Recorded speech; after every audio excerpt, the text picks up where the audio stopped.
Merci de faire confiance à Nana FM et bienvenue au débat de ce vendredi. Le fait d'avoir étudié à l'étranger sur votre CV indique aux employeurs que vous êtes une personne qui a beaucoup voyagé et qui est ouverte aux différentes cultures et aux différents points de vue. Cela suggère également que vous êtes capable d'être indépendant et que vous possédez probablement de précieuses compétences linguistiques. C'est dans cette optique que depuis plusieurs années, beaucoup d'élèves et étudiants togolais, après leur bac ou licence, se lancent dans le processus Campus France afin d'obtenir un visa pour continuer leurs études en France. Le programme Campus France peut-il être considéré comme une panacée au problème de chômage dans nos pays? C'est le thème du jour et pour en parler, nous recevons sur notre plateau M. Grégoire Kossi-Dansou. Il est consultant en management et stratégie des entreprises. Il est professeur à l'École supérieure des affaires. M. Dansou, bonjour. Bonjour. Merci. C'est un plaisir pour moi. Merci pour votre disponibilité. Alors, ce débat se fera également avec vous, chers auditeurs, comme tous les jours, sur la page Facebook de Nana FM ou dans une vingtaine de minutes via le 91 09 71 71 ou encore le 96 61 58 58 avec Stan Teko à la mise en onde. Je suis Norbert Djouradi. Bienvenue à tous. Je le disais, donc, depuis plusieurs années déjà, beaucoup de jeunes élèves ou étudiants après le bac ou la licence se lancent dans le processus Campus France dans le but d'obtenir un visa pour continuer les études en France. Alors, quelles sont les causes ou les raisons de ce constat? Merci, monsieur Norbert. Une fois encore, c'est un plaisir pour moi de me retrouver une fois encore dans vos studios. Alors, les causes sont multiples, si on peut le dire ainsi. Et rapidement, nous allons évoquer un certain nombre de causes liées à ce phénomène. Lorsque nous prenons le système éducatif togolais, il y a pas mal de manquements que l'on peut relever et qui peut justifier le fait que les apprenants, après leur bac ou après leur début d'études universitaires, vont décider à un moment donné de continuer leur étude à l'extérieur, particulièrement et beaucoup plus en France, ou en Belgique ou dans d'autres pays, pour, entre guillemets, avoir une formation beaucoup plus de qualité. C'est une des causes. La deuxième cause que l'on peut trouver est que aujourd'hui sur le marché de l'emploi, d'où tu as fait ta formation, le label qui est sur le diplôme que tu as reçu va forcément jouer à un moment donné dans la sélection des candidats à un poste donné. C'est la deuxième cause. La troisième cause est que les parents aujourd'hui ont un peu de moyens par rapport aux années 1960, 50, 70 où ce n'était pas donné à tout le monde de pouvoir envoyer son enfant ou ses enfants étudier à l'étranger. Le revenu de certains parents, cela a connu une certaine augmentation et beaucoup font beaucoup d'efforts, même s'ils ne sont pas dans une situation financière des plus aisés, font beaucoup d'efforts pour que leur apprenant, leur enfant, puisse aller étudier à l'étranger et puisse avoir le bagage nécessaire pour entrer en compétition dans la démarche vers un emploi rémunérateur. Donc voilà quelques causes à cela. On peut ajouter également que le manque de confiance que nous, Africains, ce n'est pas forcément les Togolais, le manque de confiance que nous, Africains, nous avons souvent en nos propres produits pousse également certains jeunes étudiants et parents à vouloir à ce que les enfants aillent étudier à l'étranger, alors que peut-être on peut faire des études dans des centres de formation universitaires ici et avoir quand même un minimum de compétences pour pouvoir s'en sortir. Alors, au vu de tout ce que vous avez dit maintenant, bon, on peut dire que c'est une bonne chose pour les parents de pouvoir envoyer leur enfant étudier à l'étranger parce que personne ne veut dépenser de l'argent et après l'enfant se retrouve à la maison. Évidemment, on peut dire que c'est positif pour les parents et c'est bien pour le jeune s'il y a les moyens et s'il y a la volonté de pouvoir étudier à l'étranger pour avoir une formation de qualité, si on le dit. Cependant, n'oublions pas que le simple fait d'avoir un diplôme labellisé dans une université étrangère ne garantit pas forcément un emploi aussitôt que vous avez fini votre formation. Même si j'ai dit un peu plus tôt que ça peut jouer dans la sélection finale, mais cela ne veut pas dire que ça garantit un emploi automatiquement à celui-là qui a fait ses études dans les universités étrangères. Cela veut dire que le diplôme ne fait pas l'homme? Le diplôme ne fait pas l'homme, mais par le diplôme, on peut reconnaître l'homme. Dites-moi l'école dans laquelle vous avez fait votre formation, je peux vous dire ce que vaut votre diplôme, par exemple. Alors, faire des études universitaires à l'étranger peut avoir des inconvénients aussi? Oui, cela peut avoir des inconvénients dans la mesure où aujourd'hui, la remarque est que ils sont très jeunes, nos enfants, nos jeunes frères et sœurs, à avoir le bac aujourd'hui si nous prenons le bac. À 17 ans, ils ont déjà le bac. À 18 ans, ils ont déjà le bac. Il y a même qui en ont à 16 ans. À 16 ans. Ouais. Donc, ils sont mineurs, pour la plupart d'entre eux, à avoir le bac. Et être mineur et aller étudier à l'étranger, ce n'est pas aussi aisé. Non pas seulement pour l'enfant lui-même, mais pour les parents. Parents que nous sommes, il y a des inquiétudes que l'on peut manifester parce que si l'enfant n'a jamais quitté ses parents, n'a jamais voyagé, que du coup, à 17 ans, il doit se retrouver à l'étranger pour faire des études universitaires, cela représente un certain nombre qu'est-ce que je peux dire, d'inquiétudes au niveau des parents. Alors maintenant, aujourd'hui, heureusement, il y a des structures au Togo comme dans d'autres pays à l'étranger qui accompagnent ces enfants-là dans leur parcours pour leur installation à l'étranger et leur étude dans les universités étrangères. Au Togo, nous avons 2 de ces structures. Ce n'est pas pour faire de la publicité à une structure ou à une autre. Vous n'allez pas les citer. D'accord. Si vous les citez tout à l'heure, le service commercial va vous... Évidemment. Donc, nous n'allons pas faire de la publicité. C'est pourquoi je ne vais pas citer. Donc, il y a certaines structures qui font beaucoup d'efforts pour accompagner les enfants, histoire de pouvoir rassurer un peu les parents, de telle en sorte que même si l'enfant a 17 ans, 18 ans et qu'il part, que le parent puisse savoir qu'il y a une agence sur place par laquelle le processus est passé et que l'agence là serait donc en contact permanent avec l'enfant. Aujourd'hui également, nous ne sommes plus dans les années 50 ou 60 où pour pouvoir avoir votre enfant, vous êtes obligé de téléphoner et peut-être aller à la poste parce qu'à l'époque, très peu sont ceux qui ont la ligne téléphonique à la maison. Vous êtes obligé de vous déplacer, aller à la poste pour appeler votre enfant ou envoyer un télégramme. Aujourd'hui, nous avons Internet, nous avons WhatsApp et d'autres applications qui permettent aux parents de pouvoir avoir à tout moment leur enfant à l'étranger et ce qui les rassure dans ce sens. Alors, M. Dansou, la question qui se pose à ce jour, c'est est-ce que faire des études universitaires, que ce soit en France ou dans un autre pays, peut être considéré comme une panacée au problème de chômage que connaît nos pays? Oui, dans une certaine mesure. Donc, je vais dire oui et non. Oui, dans une certaine mesure, d'ailleurs dans une grande mesure, d'autant plus que, comme je le disais tantôt, en fonction du centre dans lequel vous avez fait votre formation, on arrivera à déterminer le poids de votre diplôme. En marketing, nous avons l'habitude de parler de la notoriété. Et nous avons 2 types de notoriété, spontanée et assistée. Donc, si on faisait une enquête dans le milieu étudiantin, par exemple, et on demande aux étudiants, et ça c'est la notoriété spontanée, donnez-nous les noms des plus grandes universités à travers le monde. Les jeunes vous citeront par exemple Harvard aux États-Unis, Oxford en Angleterre, Sorbonne en France. Et pour qu'on ne me dise pas que pourquoi je n'ai pas donné d'exemple d'université africaine, on peut citer par exemple Cheikh Anta Diop au Sénégal ou les écoles de commerce au Maroc, que ce soit Rabat, que ce soit Casablanca ou dans d'autres villes du Maroc. Donc, lorsque vous faites votre formation dans ces genres d'écoles ou d'universités, cela donne un poids à votre candidature pour pouvoir occuper un emploi. Au lieu que dans nos pays, pour occuper des emplois qui doivent normalement revenir aux locaux, on soit obligé de chercher des étrangers parce qu'on se dit que bon, nos concitoyens n'ont pas le diplôme d'une grande université pour qu'on puisse être tenté, rassuré de leur donner l'emploi. Oui, étudier à l'étranger, revenir peut-être au pays avec ces genres de diplômes-là, vous assure, vous ouvre un certain nombre de portes pour pouvoir facilement et rapidement trouver de l'emploi. Ça, c'est le oui, ça, dans une grande mesure. Maintenant, le non, comme je l'ai dit, ce n'est pas automatiquement que vous allez avoir un emploi. Parce que ce n'est pas de tout temps non plus que les entreprises sont à la recherche d'employés. Il faudrait que l'entreprise puisse faire un bilan et se dire, ok, nous avons un besoin d'emploi. Nous avons besoin d'embaucher un comptable, un ingénieur informatique, etc.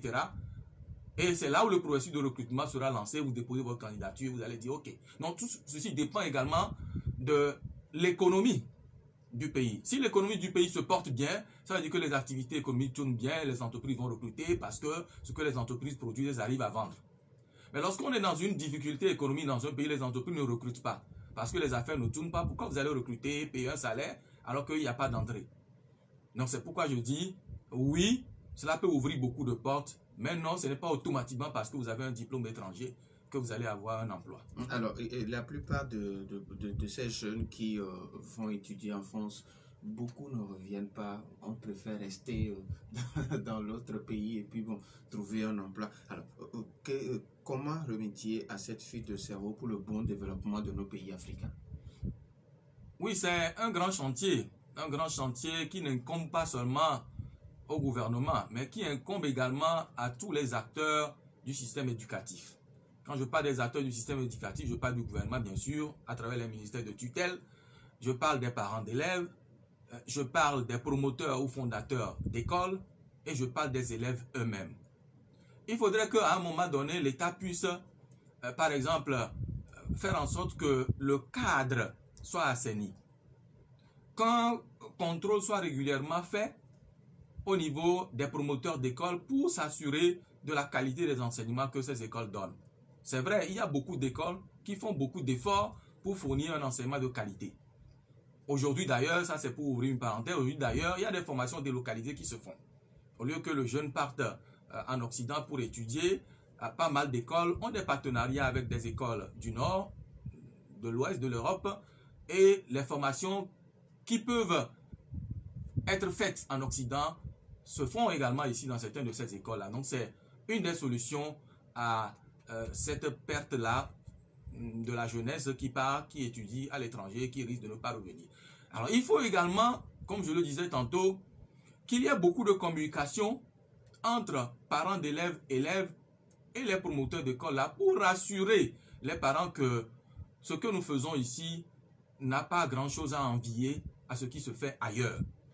Donc cela pose un problème de confiance également pour que le parent accepte d'inscrire son enfant dans un centre de formation au Togo. Il faudrait mettre en confiance le parent que ce que nous faisons ici n'a pas grand-chose à envier à ce qui se fait ailleurs, même si je reconnais que dans tous les cas, on ne peut pas s'égaler à ce qui se fait en Occident. Sûrement qu'il y a ce problème-là d'inégalité, d'inadéquation entre la formation et le marché de l'emploi. Évidemment, et c'est sur cette piste-là que je me dirigeais justement. Donc, le contrôle dont je parle que l'État doit effectuer doit également aller dans ce sens. Est-ce que les parcours de formation qui existent répondent aux besoins d'emploi sur le marché? Il ne faudrait pas que les promoteurs créent des écoles, ouvrent des parcours pour le bon plaisir d'ouvrir des parcours, et que les enfants s'inscrivent, dépensent de l'argent, qu'ils fassent leurs études, et qu'à la fin, les entreprises n'aient pas besoin de ces profils-là. Ça va être du temps perdu et donc de l'argent perdu pour les parents. C'est en cela que l'État doit pouvoir faire en sorte qu'il y ait une adéquation entre les besoins d'emploi et les formations qui sont données. Étudier à l'étranger peut-il être considéré comme une panacée au problème de chômage dans nos pays? Les auditeurs ont maintenant la possibilité de réagir sur le 91 09 71 71 ou le 96 61 58 58 après la pause. Agent, nous sommes besoin et vous qu'est-ce là du soma? Pourquoi il a son? Aoude, bakura pas boboa. Et non, il y a rouvri. Agbede n'y a pas de tina n'y a pas de Nyaoma, deke bejo wedo. Et zan lubrifiant, alors il a moteur Boswell. Boswell ma. Il du tout en chéri. Et il a moteur yili qui bat tout fifi. Et il noie de tout doué qui nous les zènes à roi. Oh, et vraiment non beaucoup réalité pinto. Il a nos son noyé. Azon pour mi tia. Il a moteur Boswell là. Nous quoi de vous là. Et nous on a ballon pipi. On l'a pour moi été pédi tiré. Et on l'a ballon dédié dans nos temps rédimé. Il peut me mettre la grille moi na olo. Et on m'a ballon zan mi tient sous bord. Et nyon toi. Fike titi village pour Boswell là lima. Et la veggie, nous tous les mousines tient. On peut souvent ton la poisse si bolé 2 lions et mien. Nous dit là c'est nous comme cocoa. Ailleurs les 90, 50, 18. Alors 92, 16, 30, 86. Boswell, il y a deux qui n'a pas de moteur. Écoutez Nene FM 95.5 sur la bande FM et partout dans le monde sur le www.nenefm.tv. Interagissez avec votre radio aux 4 coins de la planète via la page Facebook de Nene FM. Nana FM. Information, éducation et divertissement dans la proximité. C'est la radio qui vous écoute.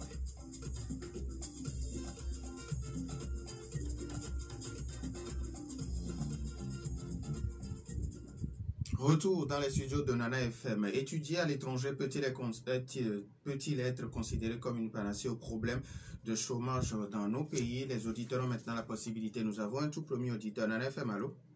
Allô? Oui, bonjour. Bonjour. C'est Michel. Oui, c'est Michel. Comment allez-vous? Je vais bien, chez vous, monsieur. Je vais super bien, Dieu merci. D'accord.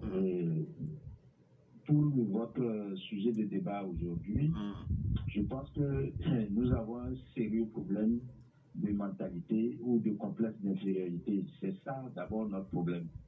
Parce que quand vous voulez développer un pays, on ne va pas aller calquer les schémas d'un autre pays sur ce que nous devons vivre au local. Donc, en ce qui me concerne, moi, je pense que normalement les formations diplômantes sont en fonction de ce que les entreprises demandent. Ce qui fait que vous allez voir que dans les pays occidentaux, il y a certaines entreprises qui recrutent les étudiants de certaines universités. Pourquoi? Parce que ces universités-là sont directement financées par ces entreprises. Et ce qui fait que ça donne l'impression que les diplômes qui sortent de là sont des diplômes à valeur. Alors qu'en réalité, c'est parce qu'ils sont en relation et qu'ils savent quel type d'employés envoyer ou bien quel type d'employés recruter, et ils donnent le curriculum aux universités qui leur forment de cette manière-là. Donc, ce qui veut dire qu'en réalité, ce n'est pas l'université, mais c'est l'entreprise qui a demandé à ce qu'on forme les gens comme ça. Mais ce n'est pas le cas chez nous, par exemple. Alors, si nous prenons notre système éducatif, et vous allez voir que ce qui est dommage, c'est que les gens pensent que quand on va à l'étranger, quand on étudie là, on est compétent. C'est faux. C'est hyper faux. La preuve, c'est que vous ne verrez pas une bourse d'études qui vous dit allez étudier comment fabriquer un avion, comment fabriquer un portable, comment fabriquer... Non, ce sont des études tertiaires. On va dire, vous avez doctorat en sociologie, doctorat, à la rigueur, on vous donne médecine. Parce que si vous êtes un peu compétent, vous allez peut-être travailler chez eux, mais après, si vous venez chez vous, vous êtes bon, vous n'êtes pas bon, ce n'est pas leur problème. Donc, ce qui veut dire, je veux bref dire par là que étudier à l'étranger, c'est devenu une question de mode où nous avons un complexe d'infériorité et que nous estimons que, voilà, quand il vient de la France, il est médecin là, il sera plus compétent et il va peut-être faire un bon boulot. Je dis non et non encore. J'ai même l'impression que certains professeurs d'université ici préfèrent un étudiant doctorant de l'université de Lomé que de prendre un doctorant de l'université de Paris. Parce qu'on sait comment les choses se passent là-bas. Merci beaucoup, Michel. 91 09 71 71 ou le 96 61 58. Étudier à l'étranger peut-il être considéré comme une panacée au problème de chômage dans nos pays? Alors, Monsieur Donsou, vous avez suivi notre auditeur qui parle de complexe d'infériorité, qui dit on ne peut pas calquer le schéma dans notre pays sur les nôtres. Et il a parlé d'un problème un peu important quand il dit relation entre les écoles de formation et les entreprises. Oui, je remercie d'abord Michel, l'auditeur, et je suis tout à fait d'accord avec ce qu'il dit, dans une certaine mesure, dans la mesure où nous-mêmes nous avons relevé ça un peu plus tôt, avant qu'on ouvre l'antenne aux éditeurs justement. Le partenariat dont nous parlons là, c'est ça ce qui doit unir tous les acteurs de l'éducation. Et pour que les formés puissent avoir de la chance de trouver beaucoup d'emplois, comme il a souligné, il faudrait qu'il y ait une relation entre le patronat et l'État, les ministères chargés donc de l'enseignement ou de la formation dans un pays. Alors maintenant, là où je m'inscris en faux par rapport à ce qu'il a dit est que nous sommes dans un monde mondialisé aujourd'hui, à telle enseigne qu'on peut toujours faire le benchmarking. C'est un terme marketing qui suppose qu'on peut apprendre ce que le concurrent fait de bon. On peut chercher à tricher ce que mon concurrent fait de bon. Donc, le monde dans lequel nous sommes aujourd'hui, qui est mondialisé, suppose que un jeune peut décider d'aller étudier à l'étranger pour apprendre ce qui se fait là-bas. Et quand il va revenir chez lui, il peut toujours adapter. Ce n'est pas forcément que ce qu'on apprend dans les universités étrangères, quand on vient ici, il y a un fossé entre ce qui a été donné comme formation et les réalités du terrain. Même s'il y a fossé, oui, il y a la capacité pour l'apprenant de s'adapter aux réalités de son pays par rapport à la formation qu'il a reçue à l'extérieur avant de revenir. Nous avons un autre auditeur dans FM, allô? Oui, allô, bonjour. Massa, comment allez-vous? Ça va bien, merci. Et bonjour à votre invité. Bonjour, monsieur. Oui. Moi, ce que je mets à la base de cette formation, le problème de l'Afrique, c'est l'industrialisation. L'Afrique n'étant pas industrialisée, c'est ce qui fait que aller faire ses études à l'étranger paraît être une panacée, alors qu'en réalité, ce n'est pas le cas. Si l'Afrique était industrialisée, nous n'aurions pas besoin d'aller à l'étranger pour nous former. Parce que à l'étranger, qu'est-ce qui se passe? Vous allez vous former là-bas. Souvent, à 70%, vous avez un emploi que vous pouvez exercer automatiquement. Alors que chez nous ici, vous faites la même formation, il n'y a rien. Donc, vous vous formez, vous devenez chômeur. C'est ce que j'ai eu à dire la dernière fois, qu'il faudrait que les gouvernants revoient les programmes de formation et qu'on forme beaucoup plus de techniciens que de littéraires. Parce que les littéraires, c'était beaucoup les temps coloniaux. Les colons avaient besoin de commis, de comptables. Maintenant, on a besoin plus de techniciens. Donc, il faudrait que nos pays africains s'industrialisent pour briser cette chaîne infernale. Merci, bonne journée. Bonne journée à vous aussi. Alors, nous avons un autre auditeur. En FM, allô? Allô, bonjour. Albert, bonjour. Bonjour à l'invité. Bonjour, Albert. Comme notre invité l'a dit, ce n'est pas forcément une garantie quand on étudie à l'extérieur. Et on a en même temps un emploi dès qu'on est de retour. Souvent, les parents dépensent des fortunes pour envoyer leurs enfants à l'étranger. Le retour doit faire de constater que les enfants ne se retrouvent pas. Et il arrive même aux parents, plutôt maintenant de conseiller à leurs enfants qu'ils finissent les études là-bas, de faire des efforts pour gagner un emploi là-bas. Donc, il revient à nos dirigeants, à tout le monde, aux acteurs concernés, de revoir l'adéquation entre formation et emploi. Parfois, dans les écoles il y a des filières, on dit communication, des entreprises, autres. Alors que comme d'entreprises, il y a des situations-là qui fait que véritablement on dépense des fortunes et puis bon, on crée plutôt des chômeurs. Merci. Merci à vous aussi. 91 09 71 71, Nana FM, allô? Allô. Papa Sibiti, bonjour. Bonjour mon directeur. Comment allez-vous? Ça va. Bonjour le second directeur, mon professeur. Bonjour monsieur Tibidi. Bon. Ce que moi je demande aux uns aux autres, pays africains, togolais ou européens, c'est la confiance. Parce que l'être humain, c'est Dieu qui l'a fabriqué. Il faut être conscient, quand on donne une formation, il faut qu'on sache que cette formation est solide pour l'apprenant et pour son développement et pour le pays dans lequel il va servir. Que ce soit en Europe. Quelqu'un l'a dit, nous avons trop le complexe de supériorité. Quand vous êtes revenu d'Europe, même si vous avez été un apprenti là-bas, vous revenez ici, on crée. Vous vous mettez en cravate, on dit que c'est quelqu'un. Vous savez, avant c'était apparentaux. Et vous savez ce que ces enfants-là qu'on a envoyés sont devenus. Après, c'est les étudiants, on les voit. Bon, vous avez des universités, il y avait une université, excusez-moi, j'ai oublié le nom, mon patron là, mon fils peut le dire.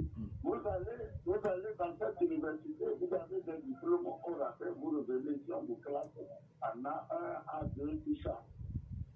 C'est ça. Il faut que l'être soit intrinsèque. Moi, c'est ce que je demande pour la formation. C'est la transmission de ce que nous avons acquis aux autres.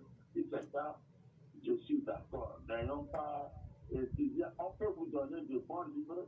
Si c'est entre les mains d'un formateur malhabile, vous n'aurez aucun résultat. Merci beaucoup. Merci à vous aussi, monsieur Sibiti.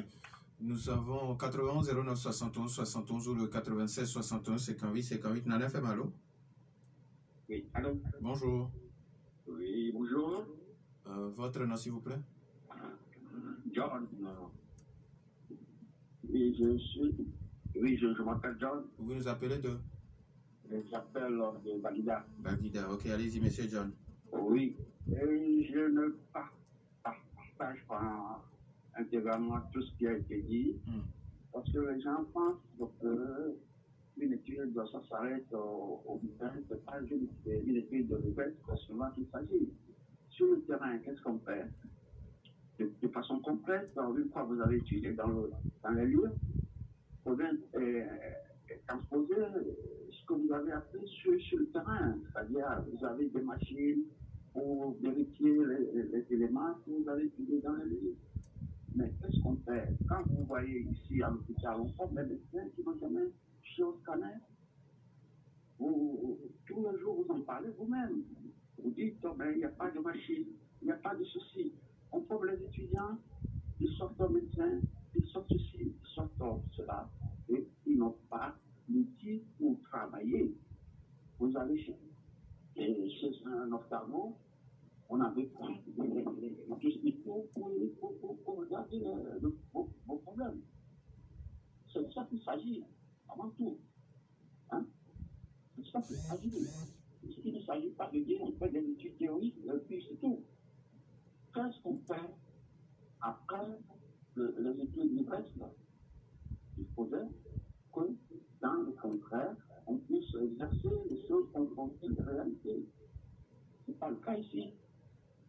Merci. Donc, quelqu'un qui disait tout à l'heure que ceci, cela, mais maintenant, moi, je ne suis pas d'accord. Ailleurs, en France, ou je ne sais pas dans quel pays, quand vous sortez d'un cursus, on vous demande d'aller sur le terrain, rapporter des éléments, faire un peu de pratique sur le terrain. Est-ce qu'on peut faire ici ou on le fait ici? On ne le fait pas ici. Merci beaucoup, monsieur John. On ne le fait pas ici. Nous avons un autre auditeur. Nana FM, allô? Allô? Oui, bonjour. Bonjour, c'est Marina. Oui, Marina, comment allez-vous? Ça va. Ok, allez-y. Oui, il y a, à propos de ce débat, il y a notre invité qui dit que il n'y a pas, qu'il y a un fossé et qu'on peut adapter. Justement, c'est là le problème. Parce que quand les gens arrivent, ils n'arrivent pas à adapter. Je vais vous donner le simple exemple qui est en face de nous. Covid. Tout ce qu'on nous envoie, nous consommons. Nous ne faisons pas de contre-expertise. Même si on manque de moyens, mais créons nous-mêmes les moyens à partir des compétences que nous avons acquises là-bas pour démontrer que ce qu'on nous envoie est bon ou n'est pas bon. Mais c'est ça le problème. Ça veut dire que nous avons des grands professeurs, des grands infectiologues qui ont fait également les mêmes écoles que les Blancs, qui sont arrivés très compétents, mais qui sont incapables d'adapter. C'est là le drame. Donc, dire que j'étudie à l'étranger, ça peut résorber le chômage, je dis que non, on se trompe. Vous verrez de simples électrotechniciens sur place de Lomé qui savent créer, fabriquer des choses, mais qui font vraiment de la pluie le beau temps. Merci à M. Marina. On fait une pause. Ah, ok, on prend le dernier auditeur, on fait une pause, on donne la possibilité à l'invité de réagir. Nana FM, allô? Oui, allô? Bonjour, Pélé. Bonjour. Allez-y. Je vais retirer. Sinon, vous avez l'habitude d'être le premier. Allez-y. Ok, d'accord, allez-y. Ok, bon, je salue notre invité. Bonjour, M. Pélé. Oui. Donc, moi, je pense souvent que, moi, j'ai l'habitude de le dire, que l'Afrique est un continent de consommation. On ne sait plus consommer. Tout à l'heure, beaucoup de professeurs viennent de le dire, que les gens vont aller à l'extérieur pour étudier et revenir et nous faire de la théorie. Je vais donner l'exemple de ce qui se passe aujourd'hui, comme la Covid. La Covid, là, personne ne l'a pas appris à l'école. La Covid, elle est arrivée comme ça, mais nos docteurs, professeurs, tous carrés se jettent sur le terrain. C'est comme ils ont tout c'est-à-dire qu'ils veulent nous démontrer tout ce qu'ils ont appris à l'école, seulement sur le terrain, rien. Mais quand vous avez appris quelque chose à l'école, pourquoi il y a une maladie, on cherche le vaccin, il faut fabriquer le vaccin. Maintenant, on nous dit de fabriquer le vaccin en Afrique. On n'a pas, on ne trouve pas. Mais maintenant, on va nous dire que c'est à cause de l'argent. Mais on pose des milliards. Ouais, donc, toutes ces choses-là, il y a aussi la mauvaise gouvernance aussi qui fait en soi. Mais je vais attaquer notre invité. Je voudrais dire que, aussi nous parlons de ces choses-là, il faut aller à l'intérieur du pays. Parce qu'il y a trop de l'exil de la zone rurale. Les gens quittent de l'intérieur pour venir gonfler la capitale, Lomé. Oui. Donc, il faut aller à l'intérieur du pays pour parler à ces choses-là aussi. Quand on veut investir dans son pays, il faut aller dans nos villages à nous d'abord. Merci. Ça, c'est très important. Merci beaucoup. Merci à vous aussi, Pelé. Monsieur Danso, vous avez suivi avec attention tout ce que les auditeurs ont dit. Vous avez déjà répondu à Michel, mais Mas qui parle de... Parce que nous ne sommes pas industrialisés, que... on est obligé maintenant d'aller à l'extérieur pour se faire former et il a déjà proposé qu'on change un peu de curricula de formation, qu'on forme des techniciens au lieu des littéraires. D'accord. Oui, j'ai bien écouté son intervention. Il a dit nous formons beaucoup plus dans le tertiaire que dans l'industriel. Que le problème c'est que l'Afrique, nos pays ne sont pas industrialisés. Nous sommes tout à fait d'accord.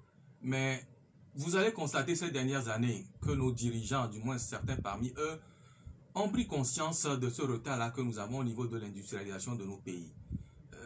C'est vrai que ces États-là font beaucoup d'efforts. En l'occurrence, le Togo, ces dernières années, est en chantier pour créer des unités de transformation, pour qu'on puisse créer de la valeur ajoutée par rapport à nos matières premières que nous avons dans nos sous-sols, comme dans la plupart des autres pays africains également. Mais le problème est que, dans tous les cas, est-ce que nous avons la compétence qu'il faut ici pour former les gens en industriel?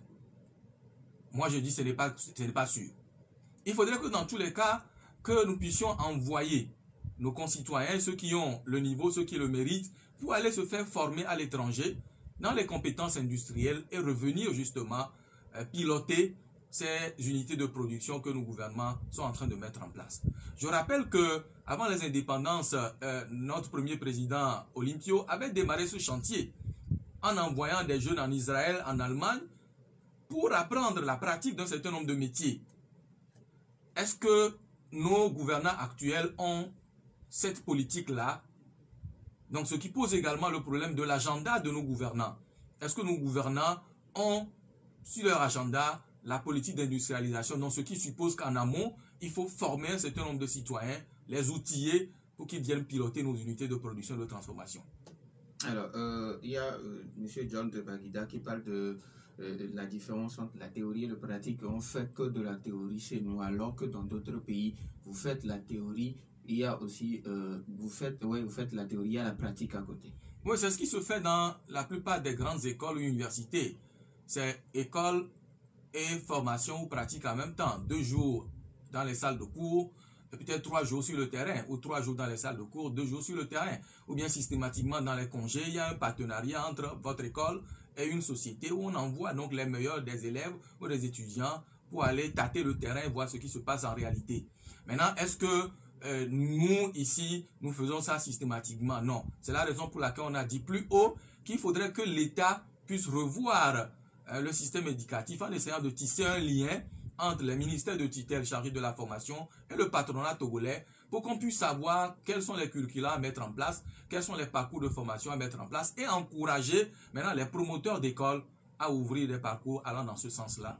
Il y a Mawina et puis Pelé qui disent que c'est parce que ceux qui vont étudier à l'étranger, quand ils reviennent, et ils ont pris l'exemple de la maladie à coronavirus ou la gestion qui se fait sur le terrain. Oui, moi je ne dirais pas forcément que ceux-là sont incompétents, non.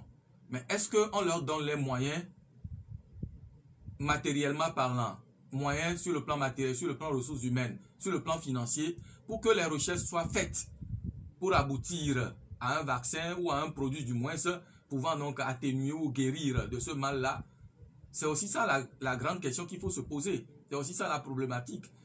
On peut être compétent, mais si on n'a pas les moyens pour mettre en évidence la compétence que l'on possède, on est là, on ne fait rien. Alors, il y a Albert qui dit, bon, ce ne sont pas seulement les enfants même qui décident de ne pas revenir, mais ce sont les parents, parce que quand on voit le pays, on se dit, bon, il n'y a pas d'emploi, dès que tu finis, essaie de trouver quelque chose, essaie d'intégrer une société là-bas pour que, bon, ce qu'on a dépensé pour toi, que tu ne reviennes pas au pays pour être une charge. Je suis tout à fait d'accord avec lui. C'est la raison pour laquelle j'avais dit en amont que tout ceci dépend de la santé économique du pays. Si le pays se porte économiquement bien, ah oui, après la formation, le jeune reviendra parce qu'il sait que ça roule économiquement dans son pays, qu'il pourra trouver un emploi. Non, ce qui pose aussi le problème donc de l'industrialisation. Si on crée des sociétés, des industries, des entreprises, mais le jeune à la fin de sa formation, sachant que économiquement son pays se porte bien, il reviendra.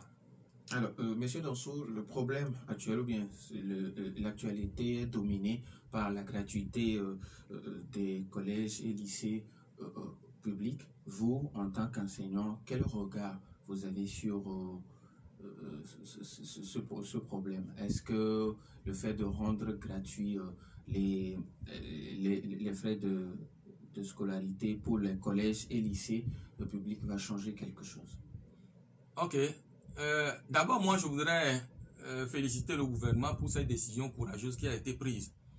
Alors maintenant, j'estime, puisqu'il y a quelques années déjà de cela, il y avait déjà eu la gratuité, elle continue d'ailleurs au niveau du cours primaire, qu'ils ont tiré expérience des avantages et des inconvénients liés à cette décision qui avait été prise par rapport au cours primaire et que nourrir ou instruire de ces avantages et inconvénients, ils vont donc mieux faire. C'est la raison pour laquelle ils ont pris cette décision-là.